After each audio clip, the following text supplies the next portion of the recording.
រឿងដើមកំណើតសត្វរំពេមានដំណាលថាមានចៅប្រុសម្នាក់ឈ្មោះចៅឆាយកំព្រាម្ដាយតាំងពីតូចគេរស់នៅជាមួយឪពុកលើកោះធំមួយកណ្ដាលសមុទ្រដោយប្រកបរបរធ្វើចម្ការតែតាំងពីតូចដល់ធំដឹងក្ដីចៅឆាយធ្វើការតែពីរមុខប៉ុណ្ណោះគឺរកឱសថនិងបង់សំណាញ់យកត្រីចំពោះការបំពេញការងារតែពីរមុខនោះចៅឆាយនៅតែមានះទៀតដោយមិនស្ដាប់ឪពុកទេនៅពេលឪពុកវាប្រើទៅរកឱសថចៅឆាយបែរជាទៅបង់សំណាញ់តែបើឪពុកប្រើឲ្យទៅបង់សំណាញ់ចៅឆាយបែរជាទៅរកឱសថវិញហេតុនេះហើយបានជាឪពុកគេដាក់ឈ្មោះថាឆាយព្រោះវាតែងតែធ្វើរឹកឆាយដាក់ឪពុកជានិច្ចទោះបីជាឪពុកណែនាំឲ្យកុំឲ្យរឹងទទឹងឬជាស្ដីយ៉ាងណាក៏ដោយក៏ឆាយមិនស្ដាប់ដែរពោលគឺនៅតែប្រព្រឹត្តផ្ទុយនឹងបំណងរបស់ឪពុករហូតនៅពេលចាស់ជរាឪពុក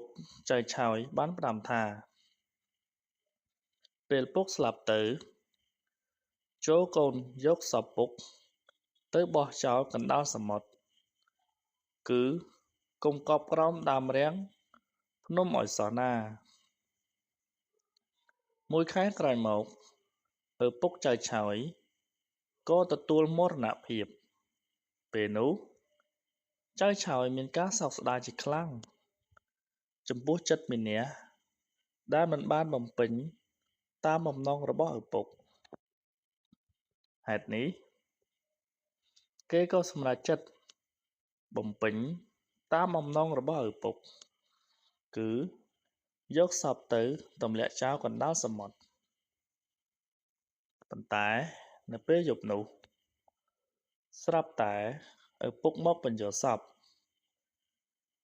ការពិតពុកចង់ឲ្យកូនយកសពទៅកប់ក្រោមដើមរាំងភ្នំទេហេតុអ្វីបានជាកូនមិនធ្វើតាមទម្លាប់របស់កូនវិញ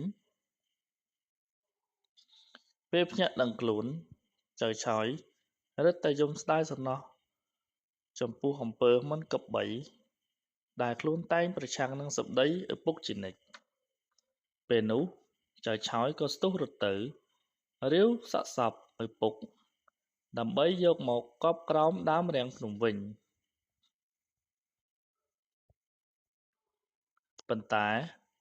ទោះជាចៅឆាយប្រឹងមុជរាវរកយ៉ាងណាក៏ដោយ